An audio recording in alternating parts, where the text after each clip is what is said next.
ketika demo kok dilarang, demo kok ditangkapin, kok tentara kok masuk kampus. Nah, kemudian kami terpapar dengan yang namanya, oh ini karena ada dwi-fungsi ABRI. Dibandingkan ketika berada di luar yang hanya bisa menuntut ya, hanya bisa berteriak. Kalau di sini saya diberi kesempatan, diberi privilege untuk you make the policy, buat kebijakan. Ya, lakukan apa yang kasarnya kan, Mugi kamu buat apa yang kamu tuntut dulu. Tapi karena hukum harus ditegakkan, walaupun mereka dalam hal itu sebagai korban, ya kenyataannya dia melanggar hukum.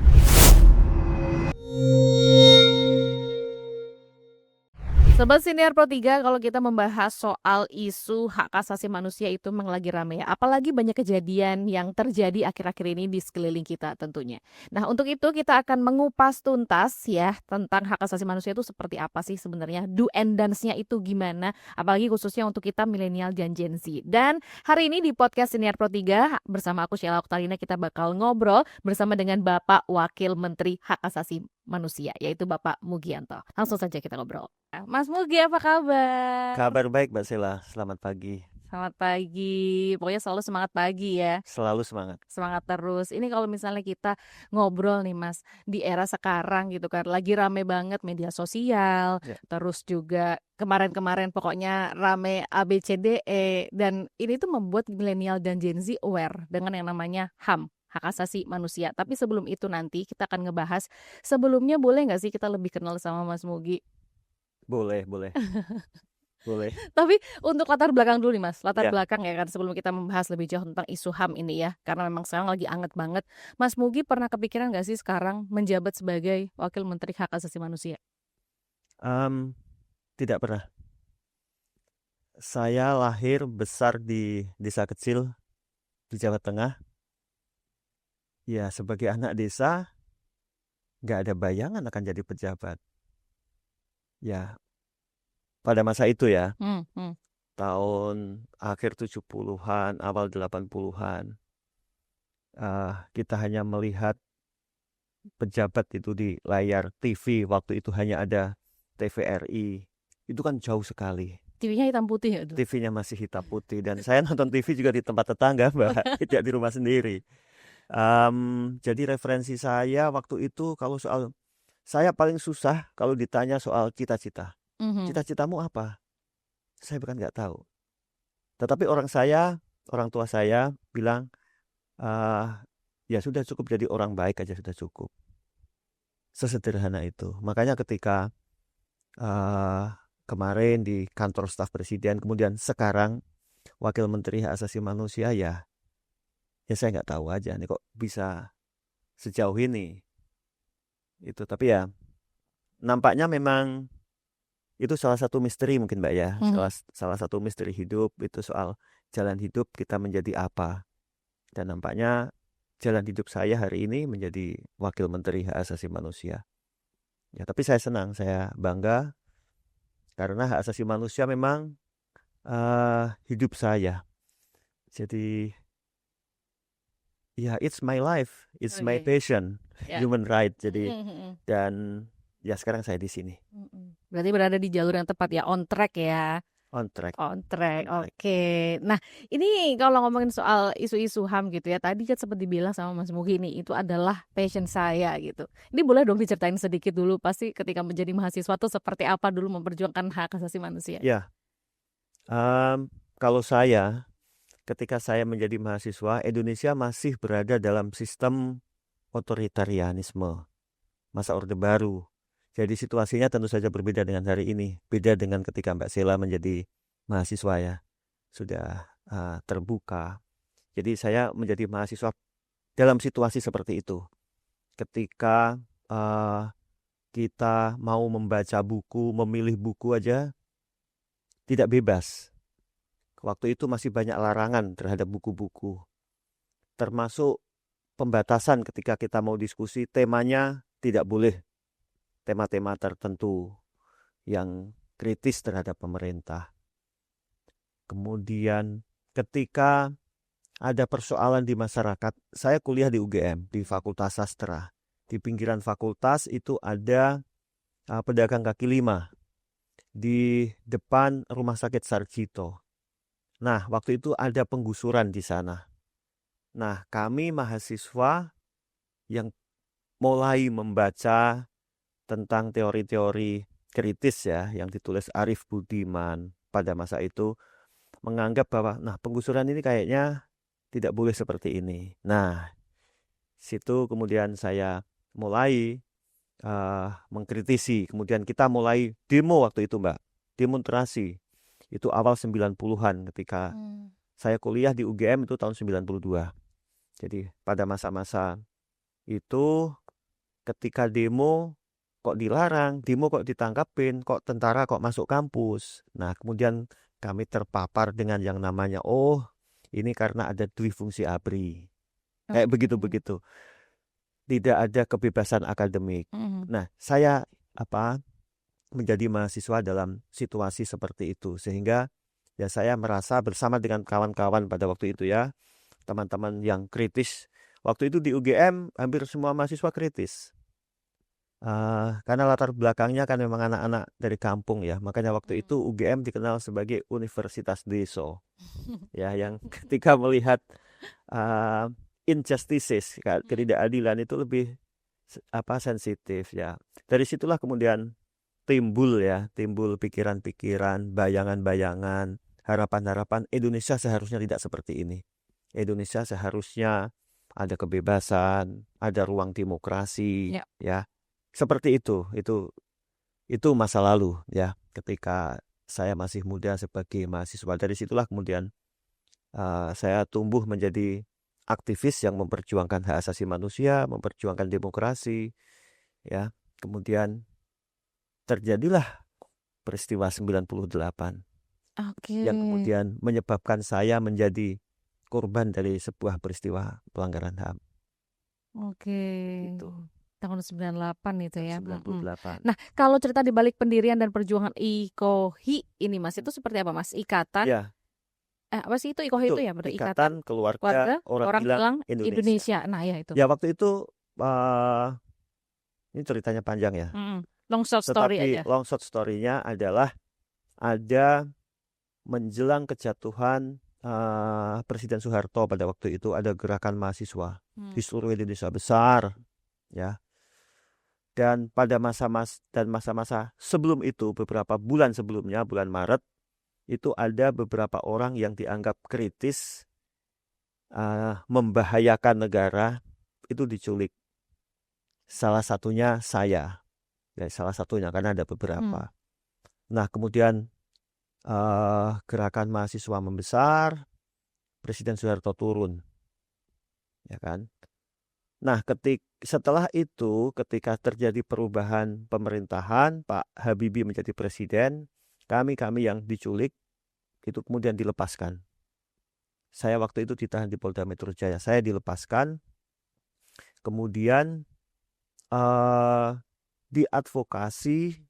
Waktu itu pengacara-pengacara kami antara lain adalah almarhum Cak Munir, ya, dan teman-teman lain yang ada di LBH Jakarta yang kemudian membentuk organisasi yang namanya Kontras, Komisi untuk Orang Hilang dan Korban Tindak Kekerasan. Jadi saya diadvokasi Kontras, kemudian terjadi pergantian pemerintahan, saya bersama dengan Wakil Menteri Komdigi Nesar Patria, kami sama-sama diculik, sama-sama ditahan, kemudian dilepaskan pada tanggal 6 Juni, ya, bersama dengan teman yang lain. Nah, setelah dilepaskan itulah kemudian kami, para korban dan keluarga korban, ya, kami survivor ini, Mbak, bersama dengan orang tua yang anaknya juga hilang karena ada banyak waktu itu, kita merasa perlu membuat paguyuban. Ya, karena kita sama-sama senasib, kita sama-sama melakukan pencarian mereka yang masih hilang dan sebagainya. Kita membuat organisasi yang namanya IKOHI itu, Ikatan Keluarga Orang Hilang Indonesia. Memang sudah ada Kontras ya, sebagai organisasi advokasi yang melakukan pembelaan terhadap kami, tapi kami merasa para korban sendiri dan keluarga korban itu juga perlu berhimpun. Ya. Kita membentuk IKOHI sebagai korban, ya, sebagai korban. Ya, bersama dengan teman-teman yang lain yang menjadi korban penculikan juga pada masa itu, Nesar Patria, Faisal Reza, ya, dan lain-lain. Aan Rusdianto, Andi Arief, ya Mm-mm. itu kami membentuk Ikatan Keluarga Orang Hilang Indonesia sebagai asosiasi korban, sebagai perkumpulan korban. Karena menurut kami punya punya persamaan nasib, Mm-mm. ya, sama-sama menjadi korban dan sama-sama berjuang supaya walaupun kami korban, kami harus tetap bisa berdaya. Kami bisa memperjuangkan eh, tuntutan kami untuk kebenaran, untuk keadilan, ya. Karena pada waktu itu korban tidak begitu diperhatikan, ya kan. Oke. Proses advokasi itu lebih pada melakukan upaya untuk eh, mengejar pelaku peristiwa, korban ditinggalkan. Nah, itu sebetulnya asal-usul kami lebih fokus pada upaya-upaya terkait restoratif justice, mengutamakan pada kepentingan korban, ya Mm. kan, daripada mengejar pelaku. Ya. Jadi bukan retributive justice, Mm-mm. ya, keadilan yang berdasarkan pada dendam, pada balas dendam.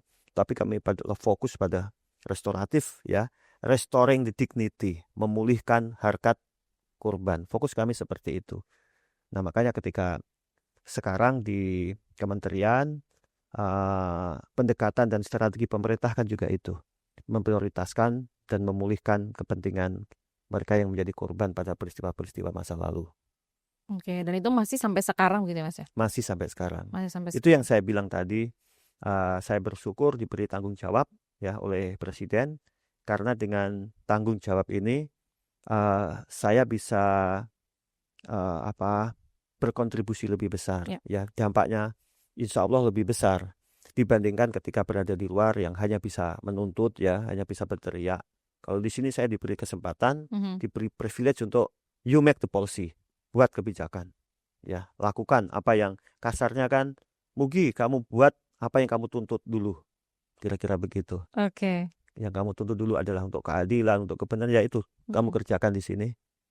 Ya, itu yang kami upayakan, kami kerjakan bersama Pak Menteri, Pak Natalius Pigai. Oh, ya.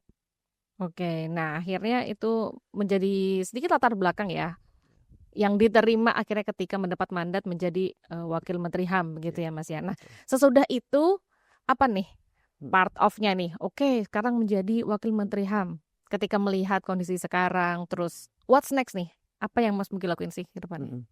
Ya, sebetulnya ketika saya menjadi Wakil Menteri, ya, yang saya lakukan sama. Hmm. Artinya begini, ketika saya waktu itu masuk dalam gerakan, yang saya perjuangkan demokrasi ketika masih mahasiswa. Setelah itu, kemudian mendirikan asosiasi atau organisasi korban yang namanya IKOHI. Itu juga untuk demokrasi, untuk hak asasi manusia. Saya berjuang di luar bersama dengan masyarakat sebagai bagian dari masyarakat sipil. Dan sebetulnya saya di pemerintahan tidak hanya sekarang, Mbak. Oke. Tahun 2020 saya sudah bergabung dengan kantor staf presiden, Mm-mm. ya, di KSP, Kedeputian 5, bidang HAM juga. Oh, oke. Jadi saya sudah punya pengalaman 5 tahun bagaimana bekerja di pemerintahan. Dan sekarang peran saya lebih besar, ya, untuk mengerjakan persoalan HAM. Artinya kalau saya sendiri tidak ada yang berubah, cuma ruang waktunya saja yang berubah, value-nya tetap sama. Mungkin yang menjadi pembeda adalah bahwa ada transformasi dalam diri saya dalam melihat sesuatu. Kalau dulu di masyarakat sipil yang saya lihat satu pihak saja. Ya. Tapi ketika di pemerintah, apalagi di eksekutif pada hari ini sebagai wakil menteri, anggota kabinet, perspektif saya, ya, lebih komprehensif. Ya, saya punya privilege untuk melihat dari helikopter, itu istilahnya, ya, Ya. menggunakan helikopter view. Jadi saya bisa melihat lebih luas Mhm. para pihak. Demikian juga dalam melihat persoalan-persoalan hak asasi manusia. Jadi tidak hanya dari pihak mereka yang menjadi korban, atau kalau dalam aspek hak asasi manusia itu tidak hanya melihat right holder, pemegang haknya, tapi juga melihat duty bearer, pemegang tanggung jawab HAM-nya, yaitu pemerintah. Jadi melihat sesuatu lebih komprehensif. Mungkin yang beda itu, tapi itu justru kelebihan. Karena prinsip hak asasi manusia itu harus imparsial, tidak Ya. berpihak ya. Itu jadi melihat keseluruhan dan tidak diskriminatif Oke. ya, non diskriminasi, imparsial ya. Itu yang harus dipegang dalam memperjuangkan atau mengupayakan penegakan dan penghormatan hak asasi manusia. Jadi itu saya lebih memiliki pembacaan perspektif dan juga pengetahuan Ya. yang lebih komprehensif dalam melihat sesuatu, tidak hanya dari satu pihak saja. Iya betul, jadi berbagai sisi juga dilihat begitu ya. Ya, Nah tapi tantangannya nih Mas, pasti kan ada dong, itu tadi mungkin bedanya ya, jadi bisa lebih luas melihatnya, menilainya. Tapi pasti ada challenge-nya ketika dulu sebagai aktivis nih berjuang dari luar, tapi sekarang kan berarti dari dalam, dari sisi pemerintahan. Itu seperti apa? itu tantangannya tadi, karena kalau dulu saya gampang aja menuntut, teriak, tolak ini, tolak itu, harus begini, harus begitu, ya kan? Tantangannya sekarang karena saya anggota kabinet, pemerintah, ya negara yang harus mengayomi semua pihak, Ya. saya nggak bisa seperti itu. Saya harus kalau mau melakukan sesuatu ya harus mempertimbangkan aspek-aspek yang ada itu. Saya melihatnya sebagai tantangan, tapi itu ya realitanya seperti itu dan harus seperti itu. Karena sebagai pemerintah harus memberikan impact yang besar, dan karena semua langkah, tindakan, ucapan, kebijakan yang dikeluarkan pemerintah kan berdampak ke masyarakat. Jadi harus komprehensif tadi itu, harus hati-hati, harus imparsial. Itu. Jadi lebih pada sebagai tantangan. Jadi bukan hambatan, tapi itu tantangan. Dan memang harus seperti itu. Jadi itu sebuah keniscayaan ya, bahwa pemerintah harus melihat semua pihak.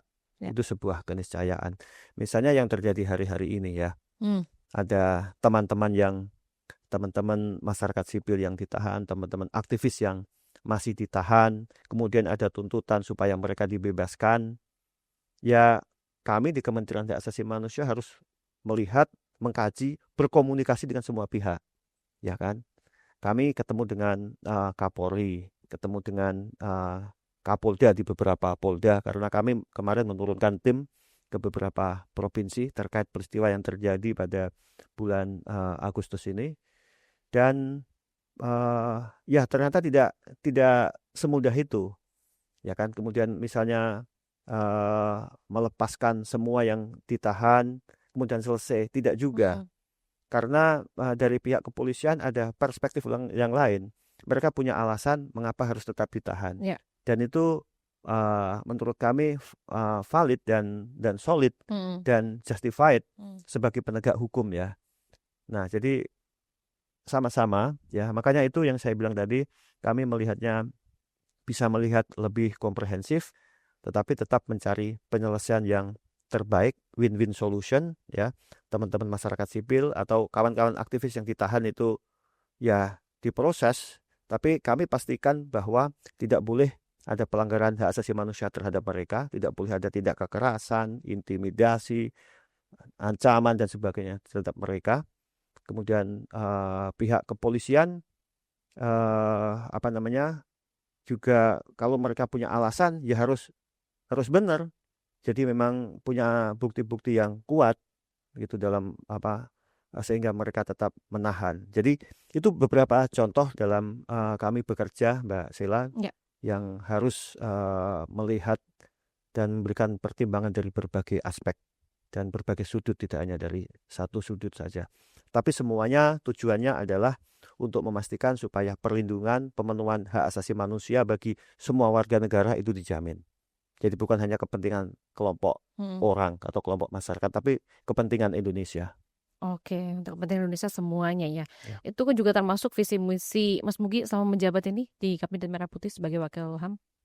Ya, wakil menteri kan nggak punya visi, nggak boleh ada visi ya. Yang kami pegang adalah visi presiden ya. Dan di visi presiden ada 8 visi itu, Astacita. Dan yang pertama adalah ideologi Pancasila, penguatan ideologi Pancasila, demokrasi dan hak asasi manusia. Itu yang kami pegang. Dan dengan itu kan kemudian presiden membentuk Kementerian Hak Asasi Manusia, yang kementerian yang sebelumnya tidak ada. Jadi kami lihat presiden sangat-sangat serius terkait hak asasi manusia, yaitu yang kami jalankan. Visi kami, kalau visi kementerian ya, Ya. kalau boleh disebut sebagai visi atau mungkin lebih tepat dianggap sebagai misi lah ya, misi dari kementerian dalam merealisasikan visi presiden adalah yang disebut sebagai P5HAM itu.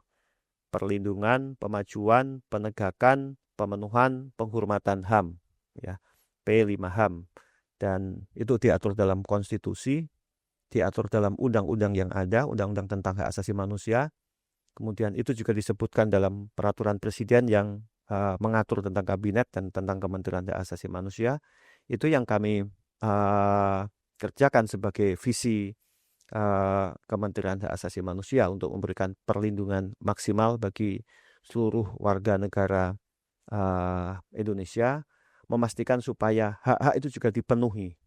Hak asasi manusia tidak hanya hak yang terkait sipil dan politik, terkait demonstrasi, kebebasan berekspresi dan sebagainya, tetapi yang sebetulnya jauh lebih penting, ini yang tidak banyak diperhatikan orang, adalah bahwa semua warga masyarakat itu memiliki hak di bidang ekonomi sosial budaya, hak ekosop, yang meliputi antara lain adalah pendidikan, kesehatan, perumahan, pekerjaan, lingkungan yang bersih.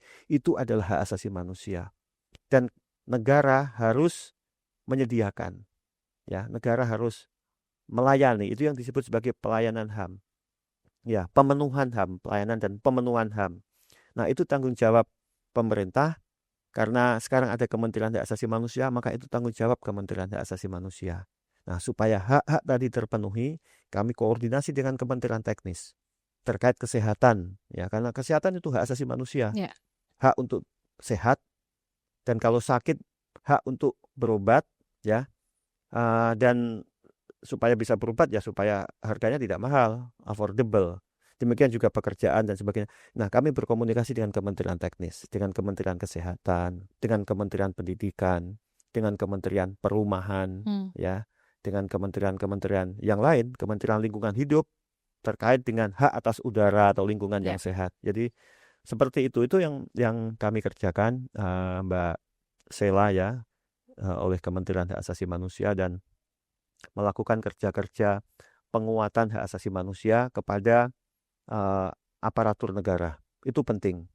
Jadi di dalam konstitusi Undang-Undang Dasar 45 itu disebutkan bahwa hak asasi manusia itu tanggung jawab negara, khususnya pemerintah. Jadi yang punya tanggung jawab terhadap HAM itu kami, pemerintah. Jadi, dan untuk itu pemerintah harus tahu dulu bahwa mereka punya tanggung jawab.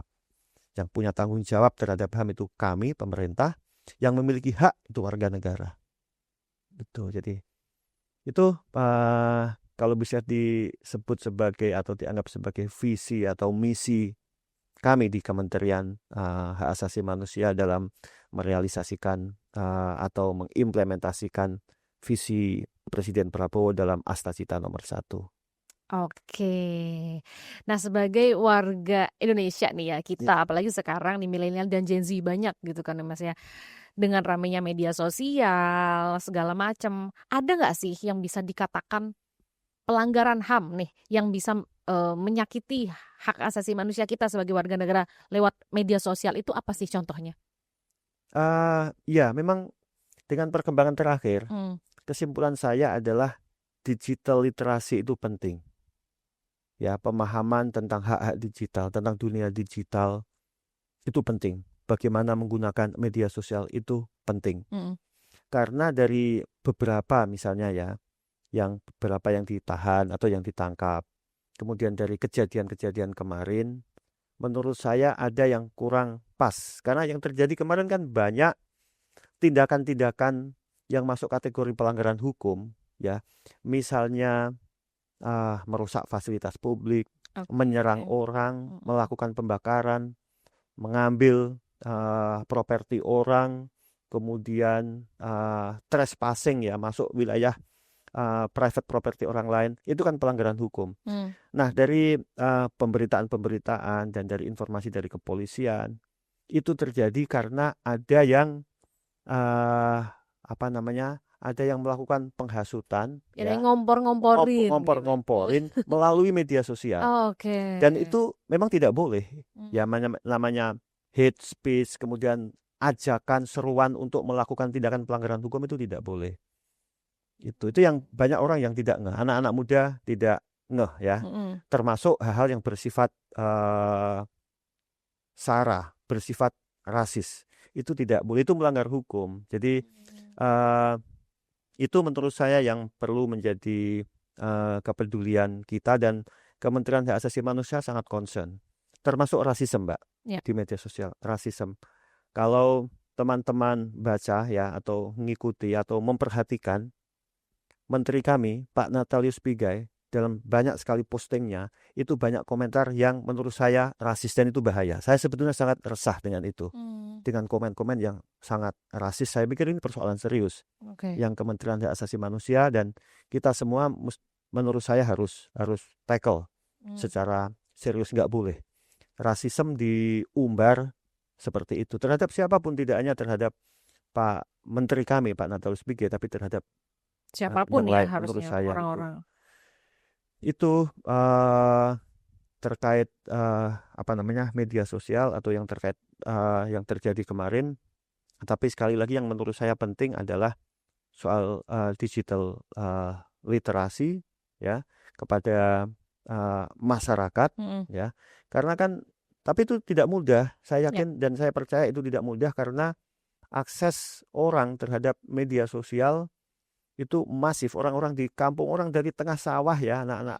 Saya membayangkan orang di kampung saya, di Jawa Tengah saya, itu bisa di sawah sambil ngambil rumput, itu bisa posting, ngomentari apapun, atau ketika dia marah ya dia bisa menyampaikan siar kebencian atau apapun.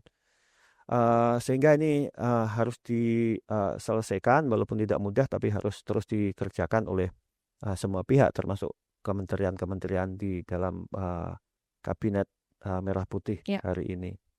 Memang harus banyak literasi kita kasih ke masyarakat juga, begitu ya Mas ya, edukasi juga. Jangan sampai jempolmu harimaumu. Nah itu dengan mudahnya kita bisa memberikan komentar dengan mudahnya gitu kan ya. Ya, karena berdampak. Apa yang kita sampaikan itu berdampak, tidak hanya ke kita tapi ke orang lain. Dan kalau itu sudah terjadi, itu susah dikendalikan. Dan kemudian yang terjadi adalah hukum harus take over, hukum harus bertindak, dan itu kan kasihan yang teman-teman yang masyarakat itu. Dalam beberapa hal kan sebetulnya menurut saya mereka juga korban ya. Dalam beberapa hal mereka korban dari media sosial, korban dari penghasutan tadi atau provokasi dan sebagainya. Tapi karena hukum harus ditegakkan, walaupun mereka dalam hal itu sebagai korban, ya kenyataannya dia melanggar hukum. Ini seperti yang terjadi ini Mbak di Surabaya. Di Surabaya itu tim kami yang melakukan, yang kemarin turun ke lapangan ya, tim monitoring khusus dari Kementerian Hak Asasi Manusia terkait peristiwa Agustus kemarin, itu turun ke lapangan. Misalnya temuannya adalah ada seorang anak muda ya, tidak sekolah, dia ditangkap dan ditahan polisi. Kita tanya polisi kenapa dia ditahan. Dia mengambil kursi dari pos polisi atau apa sama jam dinding. Ya. Terus kenapa tidak dilepaskan? Dia melanggar hukum, Pak. Misalnya kayak begitu. Dan ya saya yakin dia tidak tahu apa-apa, dia cuma ya mungkin iseng ya kan. Dan dia datang ke situ juga katanya karena membaca media sosial bahwa di sini ada sesuatu dan dia datang. Jadi nah dalam hal seperti itu kan sebetulnya ya dia korban. Tapi hukum kan tidak seperti itu. Makanya harus ada proses penegakan hukum. Ya. Oke. Luar biasa, kita jadi tahu ya Sobat Sinar Pro 3 bagaimana masyarakat itu harus aware, terlebih-lebih kita itu punya hak yang sama ya terkait HAM ya Mas ya, benar ya? Sama dong. Jadi hak asasi manusia itu hak yang diberikan sejak kita lahir. Jadi sama. Semua orang tuh sama ya? Semua sama, baik haknya presiden, haknya Mugianto, haknya teman-teman yang bekerja di lapangan, di pelabuhan, di tengah hutan sawit, sama.